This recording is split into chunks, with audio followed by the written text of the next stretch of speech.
For Aries Risings, this June is an extremely exciting month of money, of love, of travel coming your way, lots of new beginnings that are pretty fast-paced. If you're excited to hear about this June 2023 for your rising sign, make sure that you like, subscribe, and hit that notification bell so that you are always up to date with what the stars have in store for you. Hi, I'm Maren. I make videos on astrology and other cool things. If you're new here, welcome to the marinara sauce family. Cringe, I know, but there's literally not a more fitting name for this level of cringe. I'm a Western astrologer using whole sign houses and the tropical zodiac, and if you want more from me, I have daily horoscopes and exclusive courses and other content linked below at my passes. As well, I offer private readings or just quick question and answers linked below.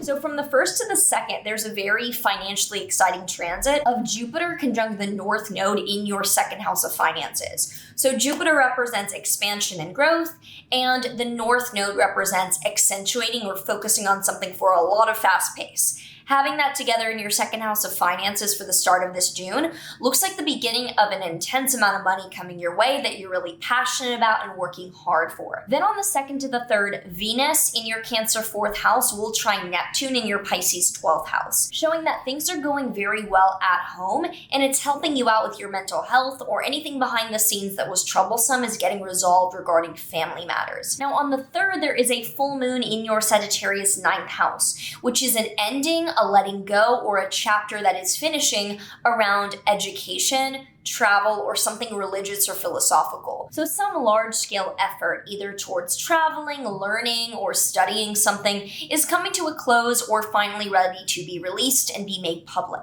On the 4th to the 5th, Mercury will conjoin Uranus in your 2nd house, and this looks like some surprising financial news could be coming your way. It's pretty neutral on its own, but because of the other awesome financial transits going your way, it looks like this is some amazing financial news that you're hearing about or able to release and tell people starting from the 4th to the 5th. And then on the 5th as well, Venus enters your Leo 5th house. So the 5th house is all around fun, it's romance, it's sex, it's also kids and our children. So with Venus entering your 5th house, looks like you're going to be having more fun, you could be having more romance, and things will be going well with kids, or if you're looking to get pregnant, it's a good month to do that. On the 5th to the 6th, however, with Venus opposite Pluto in your 11th house, the very beginning of this month from the 5th to the 6th, you could face some manipulation by friends or coworkers and people that you're surrounded by in regards to your creativity or your relationship. Then from the 10th to the 12th, Venus will square Jupiter in your 2nd house.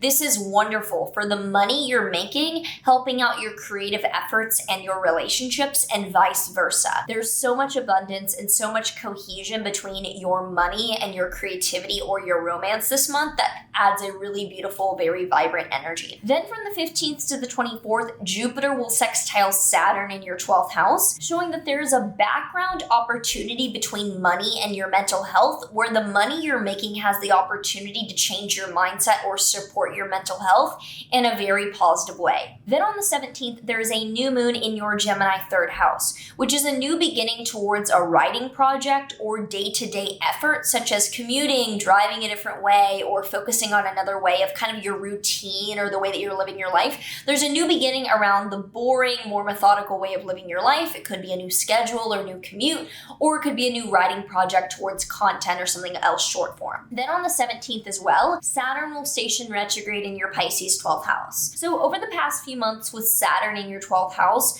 you've been a lot more mature, a lot more serious, and a lot more dedicated towards your mental health. Saturn going retrograde shows rethinking or revising your steps and your regimen towards how you've been affecting or changing your mental health. Then from the 25th to the 27th, Mars in your 5th house will square Uranus in your 2nd house, showing that at the end of the month, there could be some issues with creativity and with your money just at the end of the month. After the great stuff going on, there's a little bit of conflict, and we end the month with a Sun-Mercury Cazimi in your 4th house, showing that you get some pretty good news end of the month around family or home with something that you could be realizing or hearing about.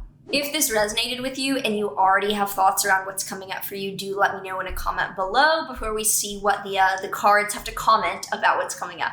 The Law of Attraction card for Aries for this June, which is the first time I've opened this since I was in my old apartment in New York like 2 years ago almost, crazy, is I want continual joyous growth. I am a growth-seeking being, and it is exhilarating to remember that expansion is only natural, but inevitable. So you are expanding, you're growing, and there's not a limit to that. So don't feel like you need to compensate or like tone it down. It's always a big help for you to like, subscribe, share this with your fellow rising sign friends if you know that this applies to them. It does mean a lot and help out in the algorithm. Hope that you enjoy this June, welcoming in this Cancer season and a lot of other nice things after the eclipse season ending last month. So enjoy, and I will see you in the next one. Oh, but there is one thing